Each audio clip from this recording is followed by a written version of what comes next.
Welcome back. Let's start with a reminder of where we are. The goal of this module is to emphasize that managing people isn't done in a vacuum. It's done as part of a complex system. So there's a set of constraints that managers need to be aware of. That was the focus of Lesson 1.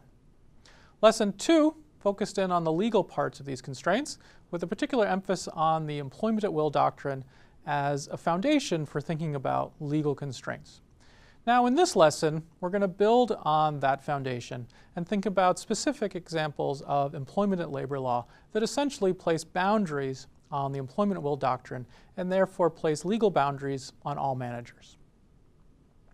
So this lesson will focus on 3 videos. And the first one, this one, will focus on U.S. employment law. The second video will turn our attention to U.S. labor law. And then in a third video, we'll present some international examples. So for starters, you might be confused with the difference between what I'm calling employment law and labor law. Employment law focuses on the rights of workers as individuals. Labor law, by contrast, focuses on the rights of workers as groups or in collectives. In fact, in other places of the world, what we call employment law in the United States is often called individual labor law elsewhere, and what we call U.S. labor law is called collective labor law elsewhere. And I've intentionally included the U in labor in those 2 terms because in other countries that use these terms, they're probably also spelling labor with a U. If you've worked in a U.S. workplace, hopefully you've seen a bulletin board with different workplace law posters. These capture most of what managers need to know, at least to get started. There are many more U.S. employment laws, but managers can let their HR professionals worry about those other ones. So I'm just going to focus on a select few employment laws from the United States in this introductory video. The oldest of these employment laws in the United States is workers' compensation. Workers are entitled to medical coverage for an injury that happens on the job. If an injury occurs, make sure that medical attention is received and that you notify your Human Resources Department so that the correct procedures are followed. Another long-standing employment law in the United States is the Fair Labor Standards Act, dating back to the 1930s. This law specifies a nationwide minimum wage, an overtime rate of 1.5 times of somebody's regular rate of pay for overtime hours after 40 hours in a week, and restricts child labor. Now, many states have higher minimum wages than the federal minimum, and so you need to be aware of that as well. As a second complication, higher level employees are often exempt from the overtime pay regulations of U.S. employment law, so you might often hear the term exempt employee. That means exempt from these overtime provisions. If you're a manager, you're likely an exempt employee, although it's not automatic. Overtime might be something that affects managers on a regular basis.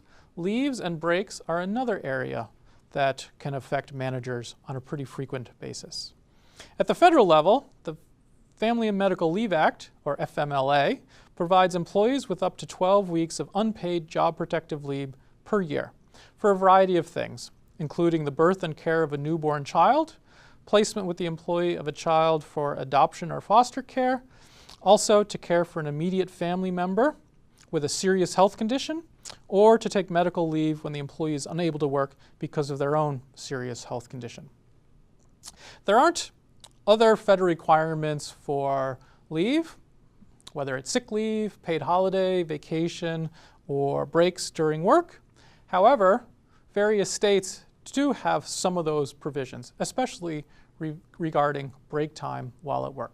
So here's an example from Washington State, where employees are entitled to a 30-minute unpaid meal break if they work more than 5 hours in a day, and they're also entitled to a 10-minute break if they work for at least 3 hours. So these are state laws that you need to pay attention to as a manager. Safety and health is another area that's regulated by U.S. employment law and is another area that managers should clearly pay close attention to. This is regulated by the Occupational Safety and Health Act, and there's also some state acts which regulate health and safety in the workplace as well. And so under these laws, employers have a responsibility to provide a safe workplace, free of hazards, making sure employees know how to handle dangerous equipment, hazardous materials, provide safety training. You must report serious injuries and fatalities. You must keep records of work-related injuries and illnesses in the workplace. Now last, but certainly not least, is non-discrimination. I want to emphasize a few things when it comes to equal employment opportunity or non-discrimination. First, I want to emphasize that this applies to applicants and employees. And I want to emphasize that this pertains to what I called adverse employment actions in the previous video. So it's not just whether or not to hire or fire somebody, but it also pertains to promotion, benefits, training opportunities, job referrals, and the like. And non-discrimination refers to specific protected classes. So in the United States, based on federal law, it's illegal to discriminate on the basis of race, color, religion, sex, national origin, disability, unless it presents an undue hardship, age, at least for individuals beginning at age 40, and it's also illegal to discriminate on the basis of union preference. Now, states might also have additional protected classes. For example, some states make it illegal to discriminate on the basis of sexual orientation and gender identity. So it's important that you pay attention to state laws as well. Now, non-discrimination is extremely important, so I'm going to rewind and say it again. Now last, but certainly not least, is non-discrimination. I want to emphasize a few things when it comes to equal employment opportunity or non-discrimination. First, I want to emphasize that this applies to applicants and employees. And I want to emphasize that this pertains to what I called adverse employment actions in the previous video. So it's not just whether or not to hire or fire somebody, but it also pertains to promotion, benefits, training opportunities, job referrals, and the like. And non-discrimination refers to specific protected classes. So in the United States, based on federal law, it's illegal to discriminate on the basis of race, color, religion, sex, national origin, disability, unless it presents an undue hardship, age, at least for individuals beginning at age 40, and it's also illegal to discriminate on the basis of union preference.